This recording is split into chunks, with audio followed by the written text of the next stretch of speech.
Pekný dobrý večer.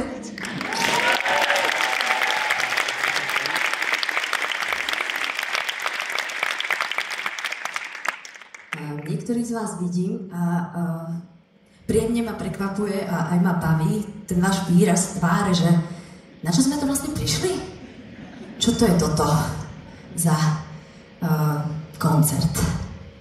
Viete, že ja som si kladla za začiatku túto otázku, ale je to taký môj splnený sen. Ja som veľmi rada, že sa splnil a som vám veľmi vďačná, že ste prišli a podporili tento náš projekt. A teším sa, že práve v mojom rodnom meste, kde mám vždycky najväčšiu trému, prepotím šaty, proste katastrofa, 3-krát sa nervovo zrútim, ale vy ste prišli a to je pre nás veľká česť.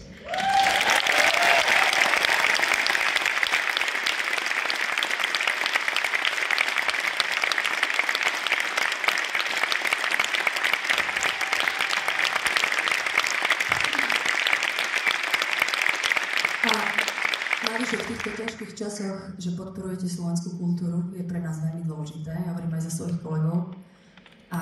Lebo o čom by bol život, keby sme nezdielali spoločne emócie a veci, ktoré vytvárame, cítime a tvoríme. Takže veľká vďaka naozaj ešte raz.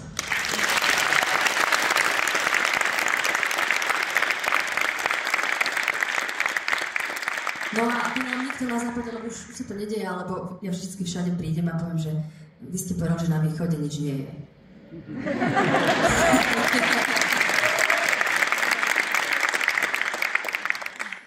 No a nenechajte sa zmiasť týmito šatami, ktoré Fero Mikloško mi ušil. Viete, naposledy sme sa možno s niektorými z vás videli na púte. Boli ste niektorí? Dobre, traja sa prihlásili, aj to iba z donútenia, lebo ich nevidno.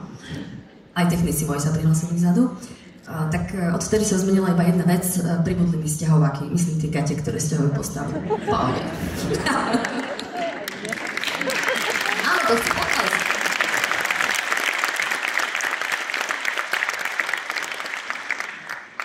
No a predtým, než vám zahráme ďalšie, predpokladám, že pekné pesničky, ktoré neočakávate, tak by som rada predstavila mojich kolegov, ktorí tu sedia.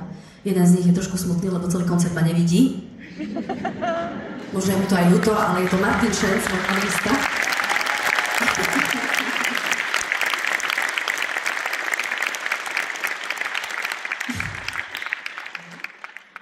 A oproti nemu sedí človek, ktorý dosť významne prispel k tomu, že som mala hudbu opäť rada a stal sa mojím aj spoluproducentom. A dokonca aranžoval aj piesne, ktoré sú práve na tomto koncerte, takže pre mňa veľmi dôležitý človek. A navyše má dneska narodeniny. Adam Kuruc! Všetko najlepšie.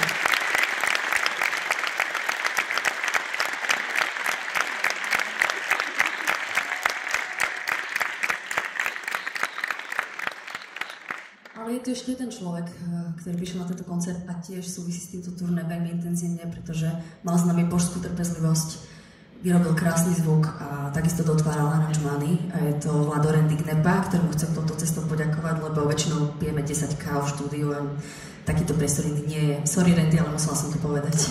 Ďakujem pekne.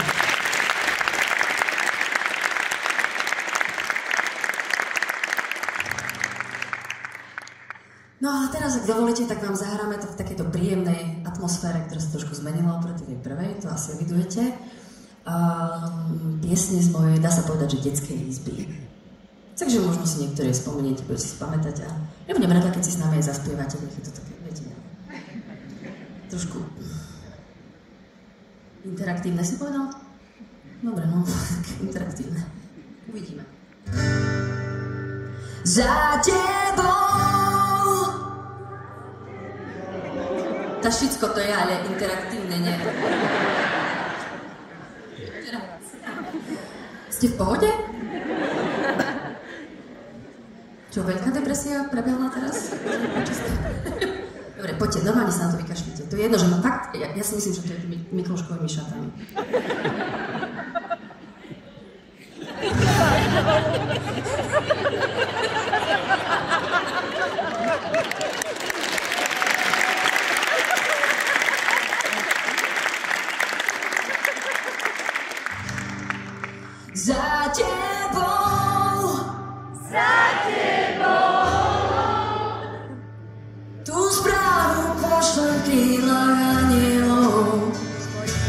tebou,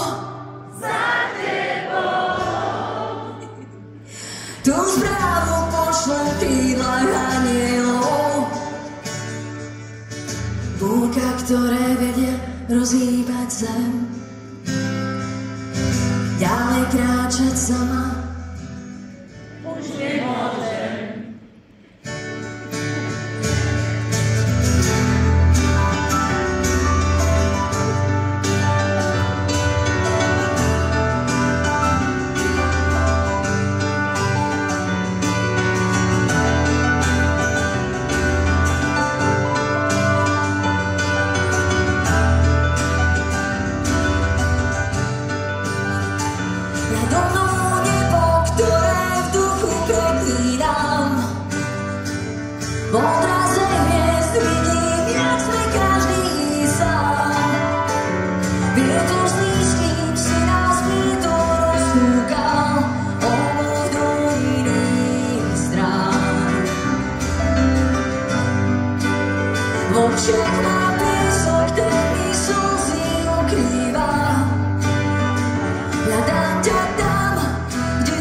už nemôžem.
už nemôžem.